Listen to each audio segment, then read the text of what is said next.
memory of any of that. Why? Why don't you remember? Hey, my brothers and sisters, it's your boy Zach, and welcome back to some more Wuwa discussion. In today's video, we will be talking about what happened to Yuno at the end of the 2.6 story, and how will that affect the story going forward, and the fact that Kuro has a chance to do something very interesting. But first, let's start with what happened to Yuno. So, after you complete the 2.6 story, many things are revealed, indirectly and very directly, that points to Yuno no longer existing in the world.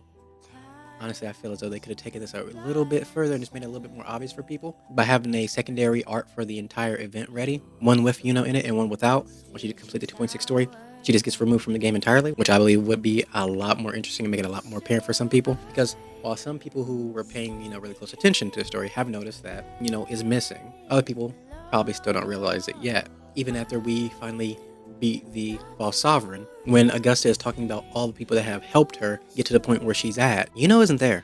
It shows all the knights and us. But obviously, Yuno was a key figure in getting all this to work as well, but she's not there at all. Now, we know the price for Yuno's powers is her existence. When she was injured early on in the 2.6 story, we saw for a brief moment the side effects of her powers, which was when her body started glowing, and Rover saw something we as the viewer didn't, because it goes from her body glowing to Rover seeing your arm, but then we never see what was actually going on with her arm, but we obviously had concern on our face, so what we probably saw was Yuno's arm disappearing, and because of that she explains how she has to give up her existence, but all she needs is some rest to recover, so it's nothing to worry about. But then as the story continues and progresses, two things happen. One, she gives us the bracelet that is a medium of her powers, and she tells us to keep it with us at all times. And that bracelet itself is very special. But we'll come back to the bracelet later. And then the other thing that happens is her exchange with Augusta before we went to go fight the false sovereign. At some point, it feels more so as if she's trying to convince herself of something rather than Augusta. She's already made her peace with using all her power to no longer exist, and Augusta does tell her she shouldn't be doing this, but then Yuno's rebuttal is that she already knows where her end comes from and that there's nothing to worry about. But we know this is a lie because she already told us earlier on that she can no longer see the future. All she saw was how Septimont was going to end, and after that she gave up that ability for the power to manifest the dark tide in physical form in our realm. So we know that's a lie. Augusta doesn't exactly know it's a lie, but she does feel as though something is off. And you can really see it on Augusta's face after, gives us the bracelet and they explain to us about what they feel the unknowable void is in terms of Rover, them being the only one who can dictate their own fate and future through their actions. And asking Rover to stay by Augusta's side, you can really see the shift on Augusta's face. It's as if Augusta is realizing what Yuno is preparing to do. And though she doesn't entirely agree with it, it's not like she can necessarily stop her either. And so that final question Augusta asks Yuno isn't directed towards Augusta herself, but more so Yuno. And after asking the question of, for someone without an unwritten fate, is it true they can never break free, no matter how hard they try? And as Yuno hesitantly answers, I don't know. But as Augusta and Rover begin to walk away, that's when Yuno starts to try and convince herself that this is not where her story ends. Which is probably why she gave the bracelet to Rover, seeing as though they are the person who can change fate in their eyes.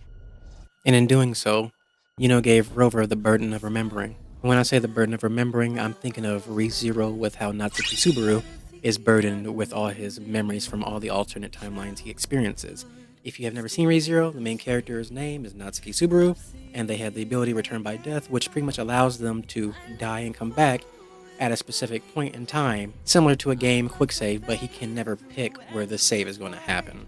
So Subaru is probably the best case of the burden of remembering, where you have the individual memory and the collective memory in conflict with each other. The collective memory being, in this case, Yuno no longer exists.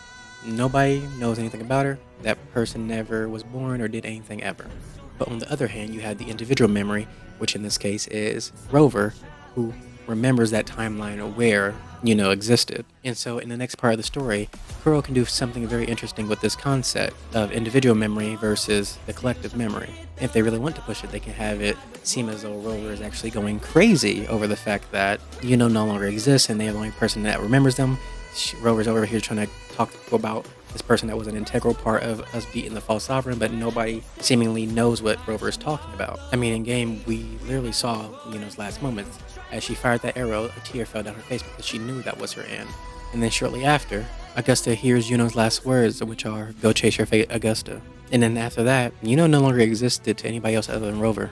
And we know this for a fact yet again, because when Augusta was remembering who helped her get to this point, Yuno wasn't there. And on top of that, after you complete the 2.6 story, if you go back to the temple, where Yuno is priestess, one of the men there will literally say, "Who's Yuno?" And Rover comments on the man's face, saying he's not feigning ignorance. He truly does not remember Yuno. But on top of that, we have the bracelet that was given to us by Yuno. Its description is, this bracelet has been with Yuno ever since she became a priestess, forged from lunarium and adorned with sprout motifs. It is not only a keepsake, but a quiet witness to her journey. Now she entrusts it to you as a medium of anchoring, so you may draw upon her strength to reveal the Dark Tide's creations. While reading that description, it tells us that this is pretty much her tether to this reality still. Her last remaining tether, which is in our hands, which in turn allows us to perceive her existence in the first place. But Kuro did do a good job at not making it that apparent and keeping it more to the wayside in terms of events that were going on, because the story itself focused on Augusta.